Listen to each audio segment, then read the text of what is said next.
Good morning my sugar sweaties! So for this video, samahan niyo ulit akong mag-decorate ng cake dahil meron tayong mga orders.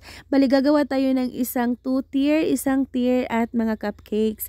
Bali, ito na siya my sugar sweaties. Ang una natin gagawin ay yung isang tier na order. Bali, nag-request sa atin si client ng isang tier lang na customized na baptism cake. Bali, ang gagawin natin dito my sugar sweaties, gagawa tayo ng 8 by 5 na chocolate moist cake at ang ginagawa natin dito nilagyan lang natin ng whipping cream na filling. Ayan, dahil wala tayong mga available na pang filling dito, so okay na yan yung ating pang icing. Ayan, trinitriman ko siya mga sugar sweaties dahil mahaba lang siya konti. Yung sobra naman mga sugar sweaties, gagamitin natin yan sa isang cake mamaya. Tapos ayan mga sugar sweaties, kakatapos ko lang mag crumb coat. Ayan, bali malamig na yung cake natin dito mga sugar sweaties. Nalagay ko na to sa ref before tayo nag second coat. Tapos ayan, plain white lang siya mga sugar sweaties ang ginagawa kong design dito dahil ito yung sinesend sa atin ni client na design. Ayan, ito ang kanyang request. Bali, ang ginagawa natin dito na mga sugar sweaties, pagkatapos nating mag first coat, nilagyan natin ng second coat which is yung ating color pink. Ayan, makikita nyo dito mga sugar sweaties na kinapalan natin yung icing dito sa ating bottom design, yung pink, which is yung pink nga dahil para makita natin yung highlight ng kanyang design na parang pahagdan. At ito na yung ating pangalawang cake, my sugar sweaties. Ito ay frozen Elsa theme cake na ang request sa atin ni client, blue with purple combination na kulay ng kanyang icing. At chocolate moist pa rin, 8 by 4. Ang top tier naman natin, 6 by 3. At rekta ko nang nilagay yung ating second coat na blue my sugar sweaties since ang ating cake ay napakalamig na talaga.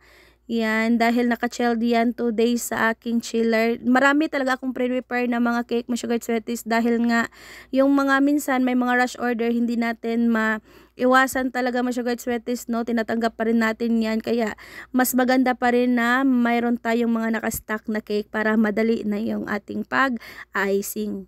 At ang tanggap ko naman dito mga sugar sweaties sa ating 2-tier ay nasa 1,500.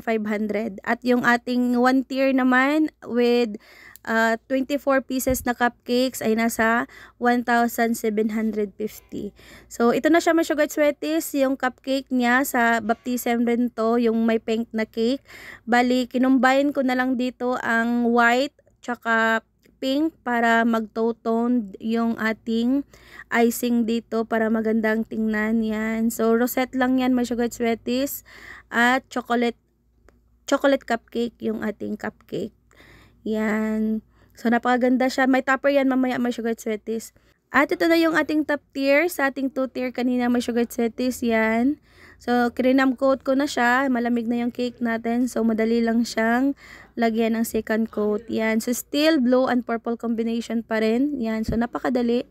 Tapos yung kanyang bottom tier my sugar sweaties, nilagay ko lang sa chiller. Tapos mamaya-maya kunin ko yun dahil malamig na. So yan.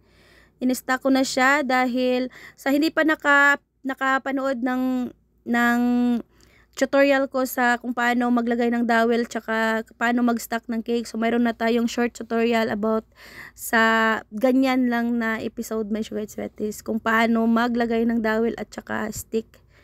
Yan. So ito na yung ating drip. Yung drip natin my sugar sweaties, whipping cream lang yan. Mini-melt ko lang siya sa mainit na tubig. So yan. Replacement yan my sugar sweaties kung wala kang chocolate ganache. So mas maganda siya, mas madali siyang gawin dahil i-melt mo lang siya sa mainit na tubig yan. Tapos ito na yung ating mga decoration. Yan. So yung mga decoration my sugar sweaties, ma-search mo lang yan sa Google. Tapos itong mga candies naman, na-prepare ko na to nung mga nakaraang araw pa. Yan. So marami akong in-stock ng mga candies dahil marami tayong nagawa sa isang recipe ng gampay. So marami kayong magagawa ng mga candies. Sa mga kung paano magawa ng candies, so mayroon tayo dyang recipe about sa gampay. So i-search nyo lang dyan mga sugar sweaties, na share ko na yung video. Yan. Tapos dito naman sa frozen, yan, nilagay ko na yung mga toppers niya. Ito, candies pa rin yan, my sugar sweaties. Tapos, ganyan lang kasimple yung ating cake ngayon, my sugar sweaties. Yan. So, yan, printable toppers din yan. Mas-search nyo din yan sa Google. So, ito na yung ating mga finished product, my sugar sweaties.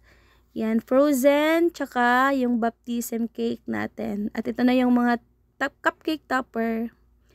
Yan.